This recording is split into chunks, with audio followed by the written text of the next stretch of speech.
Terima kasih untuk Anda yang masih bergabung bersama kami di Market Review dan kita masih membahas topik menilik laju kinerja PT Inka Persero dan kita masih berbincang bersama dengan Bapak Budi Noviantoro, Direktur Utama PT Inka Persero. Pak Budi, kita lanjutkan kembali Pak. Monggo. Ya, menyambung perbincangan di segmen sebelumnya Pak, keoptimisan di 2021 meskipun di tengah COVID-19 tampaknya pendanaan dari pemerintah dari pembangunan infrastruktur masih cukup besar ini Pak. Tidak hanya dari infrastruktur jalan, tampaknya dari transportasi juga akan terus ditingkatkan begitu. Bagaimana Inka melihat peluang ini Pak Budi, baik dalam jangka pendek, jangka menengah ataupun untuk jangka panjang?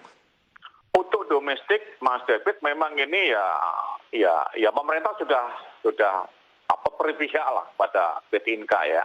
Cuma lagi-lagi memang ada aturan di Undang-Undang Perkeretapian itu menyatakan bahwa pemerintah mempersiapkan infrastruktur ya, tapi operator yang harus beli.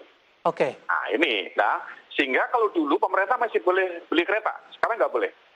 Nah jadi kadang-kadang tergantung kemampuan operator ini. Contoh kalau KAI ya sudah oke lah ya, tapi yang lain kan belum Mas, karena kereta mahal ya. Nah jadi sekarang untuk itu maka kita mensiasati beberapa skema bisnis, misalkan ya kita mau masuk di situ sebagai investor, tadi di Bali disebutin ya, kami dengan beberapa perusahaan daerah khususnya nanti kita akan jadi investor di situ, jadi operator di situ nanti dengan KAI juga ya, untuk pengadaan dan operasi kereta. Termasuk di Batu ya, untuk kawasan wisata. Ini adalah satu strategi kita bagaimana operator ini tidak terlalu berat ya untuk beli kereta ya yang baru-baru muncul. Kemudian juga kita mengajukan dengan skema leasing ya.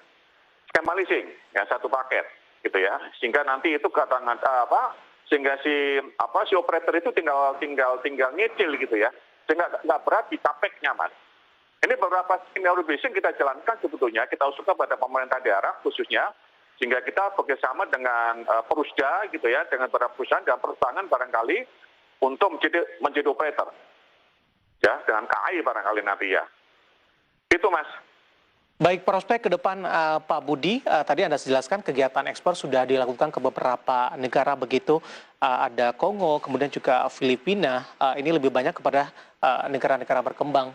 Upaya untuk meningkatkan ekspansi ke depannya Pak Budi, untuk menembus pasar yang lebih besar, kemudian juga untuk menembus beberapa negara-negara besar di dunia dalam kebutuhan transportasi kereta api untuk publik mereka. Baik, memang ini ada dua kelas dunia Mas David. Pertama adalah ya saya bilang adalah cost sensitive. Ya keretanya menengah ke bawah murah kira-kira gitu ya, Bangladesh kira-kira gitu ya. Itu pasar kita. Filipina setengah-setengah lah kira seperti itu ya. Ada juga pasar-pasar yang memang dia quality sensitive. Jadi ini yang harus kita kejar sekarang. Misalkan Singapura, ya, misalkan Taiwan, misalkan Australia. Ini pasar-pasar yang cukup besar sebetulnya. Ya, Taiwan ini cukup besar pasarnya. Ini kebetulan juga mereka lagi sedikit gesek dengan Cina, dia nggak mau barang sekecil apapun dari Cina, jadi peluang besar. Tapi kami belum mampu. Ya, mereka nuntut spesifik cukup tinggi, ya, precision punya track record. Untuk itu maka Inka mau nggak mau mesti harus sinergi dengan perusahaan-perusahaan yang sudah nilainya A, ya, yang sudah berhasil masuk ke sana dengan sukses. Oleh sebab itu maka untuk pabrik Banyuwangi nanti ini kita akan mengoperasikan bersama-sama dengan satu perusahaan dari Swiss namanya Stedler itu, yang mereka sudah cukup bagus lah kualitasnya, yang masuk ke Taiwan dan segala macam, sehingga nanti kita bersama-sama ya memproduksi di Banyuwangi. Ya mereka investasi orang, investasi alat, ada transfer teknologi, dan produknya nanti diakui sama Taiwan, katakan sama Singapura gitu ya. Kalau tidak, ya kita segini-segini aja gitu ya. Mana Bangladesh lah, mungkin ya ke Filipina lah, ya mungkin ke Afrika lah, itu bisa. Tapi kalau udah pada yang high quality, ini kita belum sampai ke sana. Nah ini butuh belajar banyak. Oke, Pak Budi terakhir Pak, saya cukup tertarik dengan Anda sebutkan tadi keberadaan bus listrik, di mana tren ke depannya, kemudian informasi banyak berkembang sekarang, dengan adanya kendaraan listrik, kemudian juga rencana pendirian pabrik baterai yang ada di Indonesia. Apakah nanti akan ada pergeseran porsi dari bus listrik akan menjadi terus bertumbuh, Pak Budi? Nah, tetap kita fokus kereta api, Mas ya.